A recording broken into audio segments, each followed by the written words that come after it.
തൃശൂരും വടകരയും പ്രവചനങ്ങൾക്ക് മീതെ ഫലം മാറി മറിയുമോ?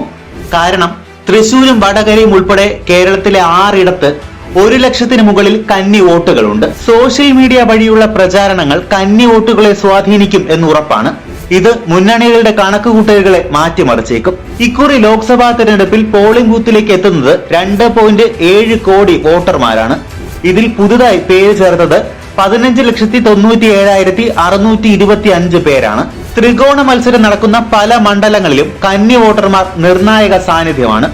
അതുകൊണ്ട് തന്നെ സോഷ്യൽ മീഡിയ കേന്ദ്രീകരിച്ചുള്ള പ്രചാരണം പാളില്ല എന്ന് ഉറപ്പാണ്. തൃശൂര്, വടകര, കോഴിക്കോട്, വയനാട്, മലപ്പുറം, പൊന്നാനി തുടങ്ങിയ മണ്ഡലങ്ങളിലെ കന്നി വോട്ടർമാരുടെ എണ്ണം 1 ലക്ഷത്തിന് മുകളിലാണ്.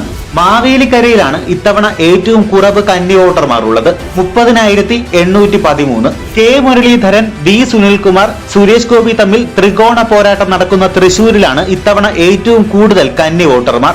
1,46,656 പേരാണ് തൃശൂരിലെ മാത്രം കന്നി വോട്ടർമാർ. ഷാഫി പറമ്പിലും കെ ശൈലജയും തമ്മിൽ അഭിമാന പോരാട്ടം നടക്കുന്ന വടകരയിൽ ഇത്തവണ 1,55,633 പുതിയ വോട്ടർമാരാണുള്ളത്.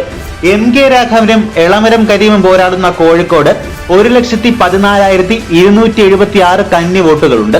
രാഹുൽ ഗാന്ധി മത്സരിക്കുന്ന വയനാട് ഇത്തവണ 14,604 കന്നി വോട്ടുകളുണ്ട്. മലപ്പുറം 1,10,043, പൊന്നാനി 1,14,396, ആലപ്പുഴ 48,678, തിരുവനന്തപുരം 63,008, ആറ്റിങ്ങൽ 50,166, കൊല്ലം 34,012, പത്തനംതിട്ട 51,113, കോട്ടയം 49,447, ഇടുക്കി 46,899, എറണാകുളം 78,713, ചാലക്കുടി 81,053, ആലത്തൂർ 73,025, പാലക്കാട് 77,463, കണ്ണൂര് 96,224, കാസർഗോഡ് 91,403 കന്നി വോട്ടർമാരാണ് എത്തുക.